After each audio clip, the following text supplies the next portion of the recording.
What a win then for Leicester City, who've been labouring of late, beating Manchester United by 4 goals to 2. Well, for more on that, let's welcome in, shall we? Frank Leboeuf, Jan Arge Fjortoft and Don Hutchison is with us. Don, I want to start with you. You commentated this game. What a great match it was. Leicester thoroughly deserving of the victory. They were absolutely sensational. The first half was close to being 50-50, but the second half, they absolutely bossed it, Leicester. I mean, Man United, they couldn't cope. They got outplayed. They got outfought. There was no energy. All their big players didn't turn up. Ronaldo was anonymous. Sancho playing out of position, hardly had a kick. Paul Pogba couldn't do it on his own. Bruno Fernandes was well marshalled. He never got a kick in the game neither. So it was a team, i.e. a Leicester team, that played against the Harlem Globetrotters. And that's what this Man United side are now. They're Globetrotters, because what Ole Gunnar Solskjaer is building, he's building individual brilliance. And that's what they are. They can turn it on at any given time. But when you come up against a team like Leicester today, Leicester dismantled Man United in the second half. They got totally bossed.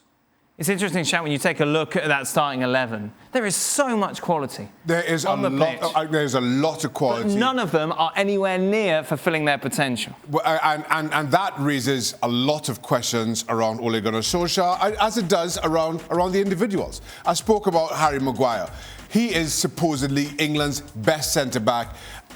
Some of his positioning, some of his decision-making... He wasn't fit, though, was he, Shaq? Clearly. Yeah, like Solskjaer said afterwards, Yes, but still, I mean, you look at the first goal, and it was farcical. It really was. I do feel for Jadon Sancho. The first I realised that Jadon Sancho was on the park is when he was being dragged off. Yep. Offered absolutely nothing. And for all the talent on display, yes, they have injuries. Yes, there's still no Varane. I thought Lindelof did well enough. But you just wonder, where do the goals come from? Where are Manchester United going to better teams?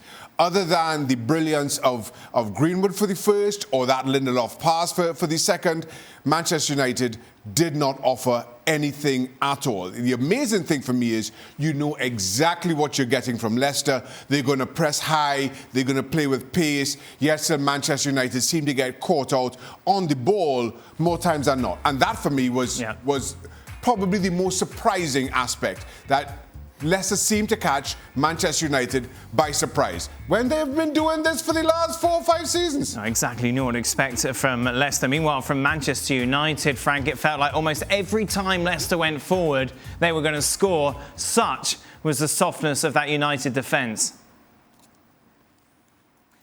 Yes, that was the case, but I want to blame Ole Gunnar Solskjaer. I mean, when you have your captain, your skipper, not fit enough, only in training one session, and put in defense, expecting him to be the leader, expecting him to be strong enough, you're wrong.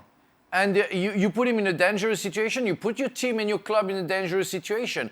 Harry Maguire wasn't ready, and he showed it to the world, that he wasn't ready. He shouldn't have played. I mean, you can play Lindelof, who did well. I think he was maybe the only Manchester United player who did well this afternoon. Well, I don't know where Bailly. Bailly is injured, or he could play. So if he could have played, he could have been at his place, because that was a nightmare. That was a nightmare for everybody. That was a nightmare for De Gea, who did what he could do. But Harry Maguire was nowhere near it because he wasn't fit enough.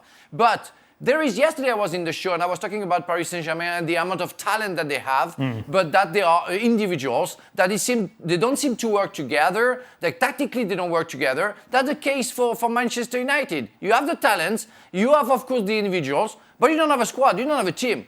What do they do together? It's like they don't know each other. They don't know what to do when they have the ball. They don't know what to do when they don't have the ball. It's a big mess. This result, of course, wasn't an anomaly. Let's just remind you of what their run of form has been like over the last month or so. And United have been labouring. We've seen these sort of results time and time again, of course, struggling once again this time round. And Jan, this is something everybody's saying. Ole Gunnar Solskjaer pretty much has peaked. That is it. They're talking about parallels with Frank Lampard and how Chelsea were brave, made that change. Look what happened to them. It's time for United to do the same. I think the biggest criticism you can say, and to sum up what the boys are saying, is that there is no chance to see what they want to do on the pitch, what they try to do. I mean, we can say they're bad or good. You can see a coach coming out with a system failing. When you see Manchester United this season, you can't see what they try to do.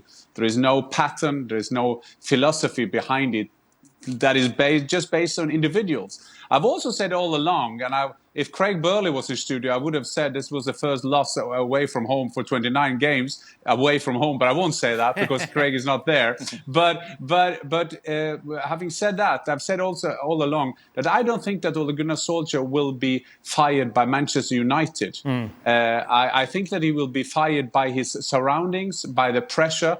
And you see that now people are getting their knives out and going after him, because results like this, I mean, they're losing games for fun now, and not for fun, for bad for Manchester United fans. And when you see them doing what they're doing at the moment, and then you have a look to the odds. Julian Nagelsmann, you will never get him. Yeah. You will never get Pochettino. Brendan Rodgers will probably stay put, as he said when Newcastle job was up.